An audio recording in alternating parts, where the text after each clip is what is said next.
Shalom, this is Jonathan Feldstein with the Genesis 123 Foundation. I am having really the true privilege of just meeting Elan, who is the daughter of a hostage currently being held in Gaza, whose name is Keith Siegel.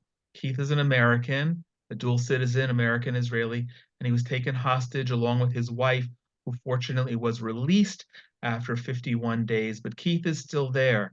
And Elan, honestly, it's really emotional for me to speak to you, but I'm very grateful for you making the time today to tell us about your father and help us as we begin an hour of prayers for the hostages who are still being held, your father specifically, and for you and your family. Can you tell us about your father? Yes. So my dad is 64. In a few days, he will be 65. And he's an American citizen. He grew up in Chapel Hill in North Carolina. And when he was 21, he came to Israel and married my mom.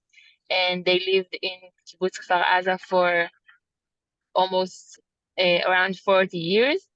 I have three siblings, and my dad is a loving father, and he's a really gentle person.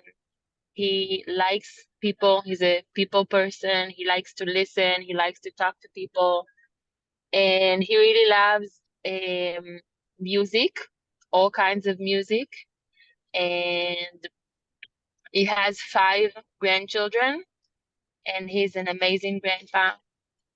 His um, grandkids really wait for him to come back home and play with them and laugh with them and go to hikes in Israel, which we love to do as family.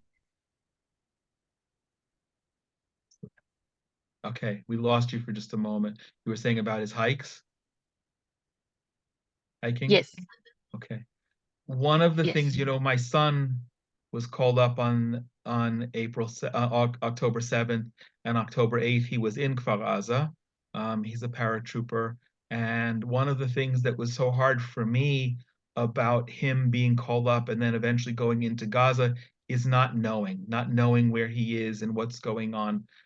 I know you don't know. I mean, you know from your mother who's sitting next to you, and she's obviously shared many of the experiences. I don't know if they were together or not, but this not knowing, how do we as Jews and Christians together pray for your father and pray for the 132 other hostages who are still being held, not knowing their situation?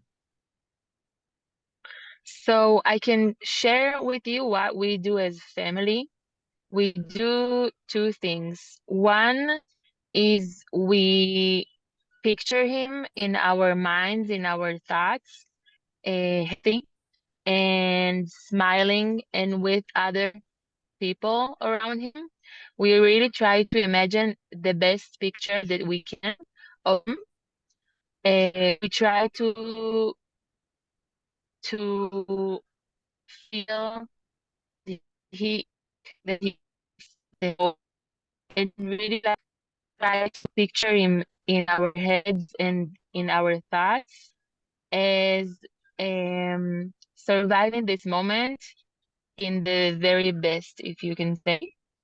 And the other thing is we send him we send him powers or send him energies, and we really say it out loud that we wish him that we wish that he eats food that fills his stomach and that he can sleep at night, and he believes that he will come home as soon as possible. And we all do it, like the grown-ups and the kids send him those powers and energies and really believing that he's getting them.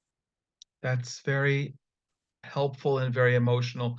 And even though we don't know your father, we will be posting pictures and pictures of the other hostages so people can imagine them at the peak of their lives with their families, celebrating and being strong and praying that they'll be back to you very, very soon. One more thing, Elan, how do we pray for you, for your family, for all of the other hostage families?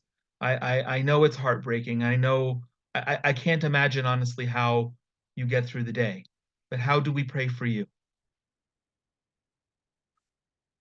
So first, I would say that um, the prayer of our loved ones being back to us as soon as possible, and that somehow the leaders of this world and this region will have the ability to bring them home to their families.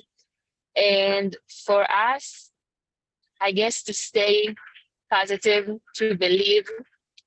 The one of the hardest things for us is to keep the hope, to keep it in our minds and really feel it, because sometimes it goes away.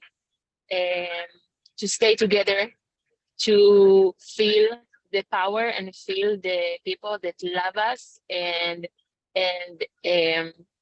support us at this time, like you all doing, and to stay strong and stay in a belief that we can do more all the time, that they would come home. Well, you've definitely guided us, and I know that there's so much more that we can and will be praying about. And I'm grateful for you taking these few minutes to help us do that.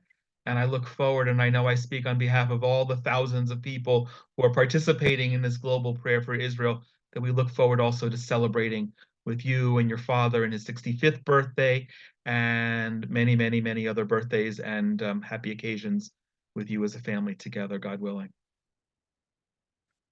Yes, thank you so much. Thank you, Elan. We're praying for you.